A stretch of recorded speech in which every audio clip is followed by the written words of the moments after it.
ধৈর্য আর কুলাচ্ছে না যে গল্পের শেষ পাতায় পাতা উল্টে কি আছে গল্পটা শেষ করে ধুম করে আমরা পড়ে ফেলি। আপনি কেন মায়াকে খুন করেছিলেন? ভালোবাসার মানুষকে খুন করা যায় না স্যার। আমি খুন করিনি। তাহলে কে খুন করেছিল? স্যার আপনি কি শিওর যে মায়া খুনি হয়েছিল? গুড, ভালো প্রশ্ন। তাহলে আমরা গল্পের শেষটা একদম শেষেই জানবো। এবার তাহলে আমরা আপনাদের বিয়ের গল্পটা একটু শুনি। আপনাদের বিয়েটা কি দুই পক্ষের সম্মতিতে হয়েছিল, দুই পরিবারের সম্মতিতে? প্লিজ। দূরে থাকলে কিছুই আমার ভালো লাগে না, পাখি রে তুই।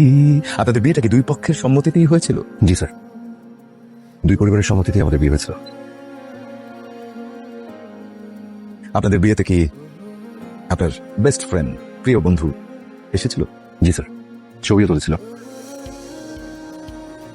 How was your family life? আমার গরিবী চিলে কোঠায় খুব সুন্দর একটা সংসার করেছিলাম আমরা স্যার। চকলো। আমার সংসার? হ্যাঁ, তোমার সংসার, কিন্তু গুছিয়ে রাখবাম। এত ভালোবাসো আমাকে?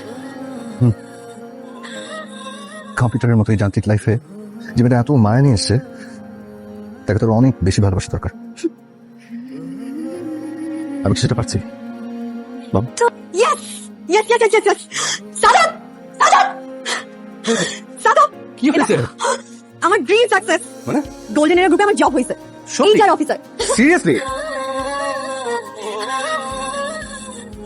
এটাই ছিল আমাদের জীবনের শেষ মিডল ক্লাস সেন্টিমেন্ট। এরপর আর কোনোদিন আমরা এমন হৃদয় খুলে আনন্দ উল্লাস করতে পারিনি স্যার।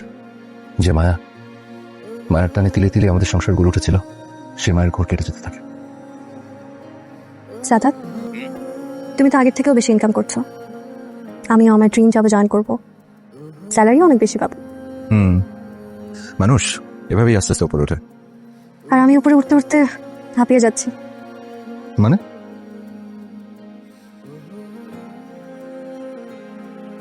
তুমি তো বাসায় বসে কাজ করো সবসময়, আমার কষ্ট বুঝবে কিভাবে? আমাকে তো রেগুলার অফিসে যেতে হয়, বারবার সিঁড়ি দিয়ে ওঠানামা, আমার তো কষ্ট হয়। চলো আমরা এই বাসাটা চেঞ্জ করে ফেলি।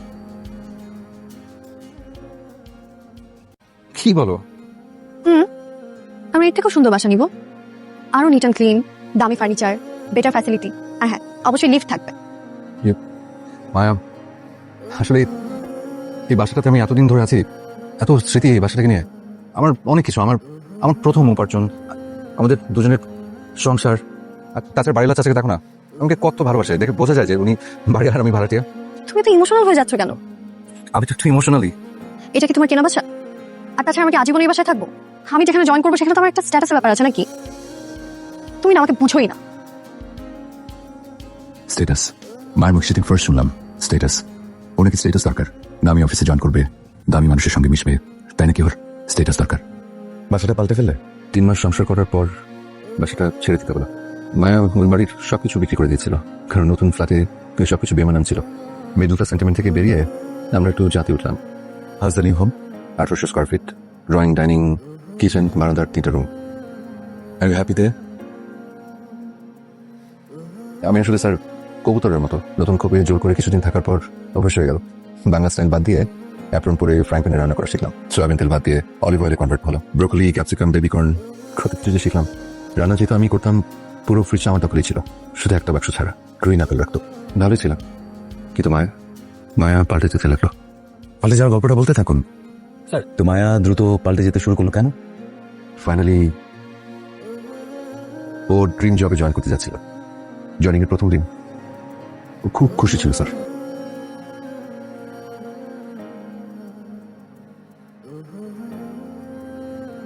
কিরে তুই, মানে তুই আমার কলিগ? হোয়াট আ কোইন্সিডেন্স না? সেই কলেজ লাইফের সেন্টিমেন্ট এখনো ধরে রাখছিস? দুজনের ছোট্ট টিপস, প্রফেশনাল লাইফে যদি ইমোশনাল হোস তাহলে কিন্তু ফেল কর। ম্যাম প্লিজ আপনারা ভিতরে আসেন। শিওর? হ্যাঁ।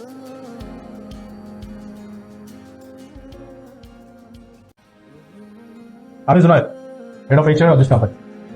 আমি Sumaiya. Hi Somaya, I know you. আমি আপনার সিভি দেখেছি। ও রিয়েলি? হ্যালো মায়া। আসসালামু আলাইকুম স্যার। ওয়ালাইকুম আসসালাম। সোমায়া, আপনি তো এমডি স্যারের রেফারেন্সে, তাই না? Yeah right. শুধু কি জাস্ট রেফারেন্সই নাকি স্যার আপনাকে পার্সোনালিও চেনেন? অ্যাকচুয়ালি একবার দেখা হয়েছিল, উনি আমার এক বড় আপুর ভেরি ক্লোজ। অলরাইট, ঠিক আছে, আজকে আপনাদের ফ্রেন্ডসে অফিসে চলুন আমি এমডি স্যারের সাথে আপনাদের পরিচয় করে দিচ্ছি। স্যার মিটিং এর টাইম হয়ে যাচ্ছে, বের হয়ে কাম উইথ মি। শিওর। আরে এখন তো অফিসে, এখন কি করে আসবো? বললাম তো এর মধ্যেই দেখা হবে। মে কাম ইন স্যার? ইয়েস, আমি এখন রাখি। স্যার আমাদের নতুন এইচআর। হাই সুমাইয়া। হ্যালো ভাইয়া। অফিসে স্যার। Okay sir. স্যার উনি হচ্ছেন মায়া। আসসালামু আলাইকুম স্যার। জুলি কল করেছো, তোমার কথা বললো। আমি অফিসে আসার আগে আপনাকে কল করেছিলাম। জুলি স্পেশালি যেভাবে তোমার কথা বললো,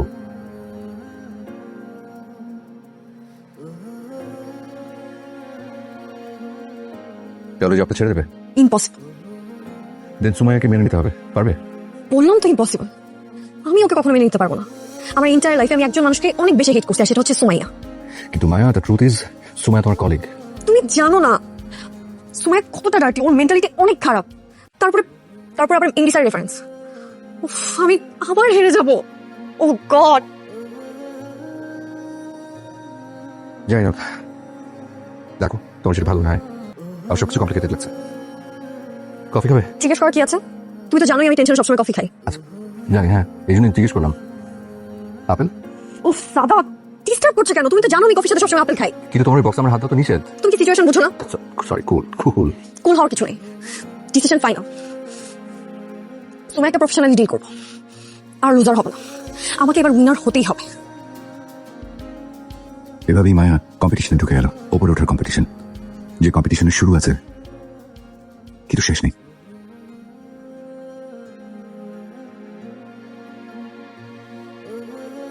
হ্যালো স্যার। কি করো? এই তো কাজ করছিলাম। একটু আসো তো। এখন? হ্যাঁ এখন। ওকে কাম ইন।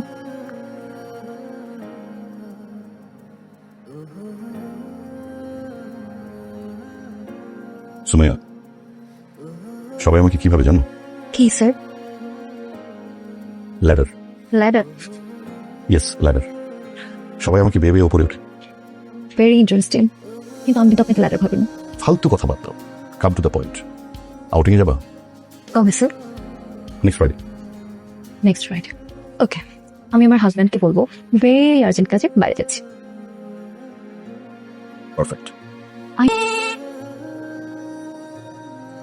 ফাইলগুলো আজকের মধ্যে কমপ্লিট করতে হবে, ভেরি আর্জেন্ট ফাইল। স্যার সব কাজ কি শুধু আমি একাই করবো? সুমাই সারাক্ষণ রংধং করে ঘুরে বেড়াচ্ছে, দুজনের কাজ আমি একা কিভাবে করবো?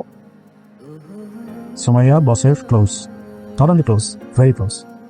সো আপনাকে দুজনের কাজ একাই করতে হবে। এটা মেনে নিয়ে কাজ করলে করবেন, or else no way।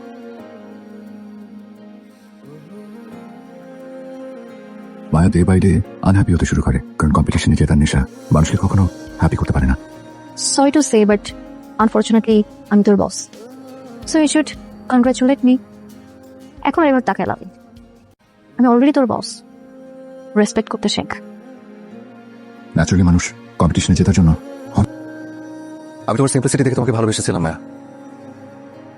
ওই সিম্পল তোমার মধ্যে একটা দারুণ মায়া ছিল, কিন্তু এখন তুমি আর্টিফিশিয়াল হয়ে যাচ্ছ। প্লিজ মায়া, নিজেকে বদলে পেলো না। এই তোমাকে আমি ভালোবাসিনি। সাথে তুমি শুধু তোমার সেগুলো ফালতু ইমোশন দিয়ে সবকিছু জাস্টিফাই করতে চাও কেন? মানুষের লাইফে চলতে গেলে চেঞ্জ হতে হয়। আর নিজের আইডেন্টিটি চেঞ্জ করতে গেলে সে তখন আর মানুষ থাকে না মায়া। তুমি না আসলে আমার ভালো দেখতে চাও না, আমি জয়ী হই এটা তুমি চাও না। সেদিনে ছিল মায়ের পুরোপুরি পাল্টে যাওয়ার দিন, অথচ আমি ভালোবেসেছিলাম বেনি করা চুল, কাজল চোখে চশমা, কপালে টিপ দেয়া মায়াকে, যে ছিল হুমায়ুন আহমেদের গল্পের নায়িকাদের মতো দেখতে। কিন্তু মায়া পাল্টে গেল।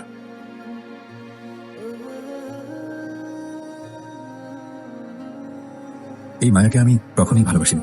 আমি ভালোবেসেছিলাম খুব মায়াবী এক মায়াকে, আমি যার নাম দিয়েছিলাম মায়া পাখি।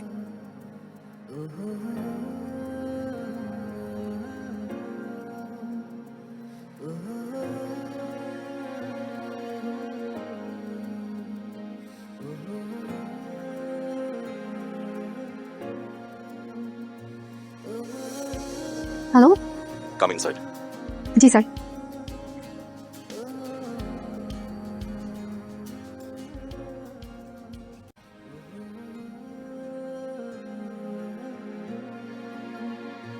হ্যালো, মায়া একটু রুমে এসো তো।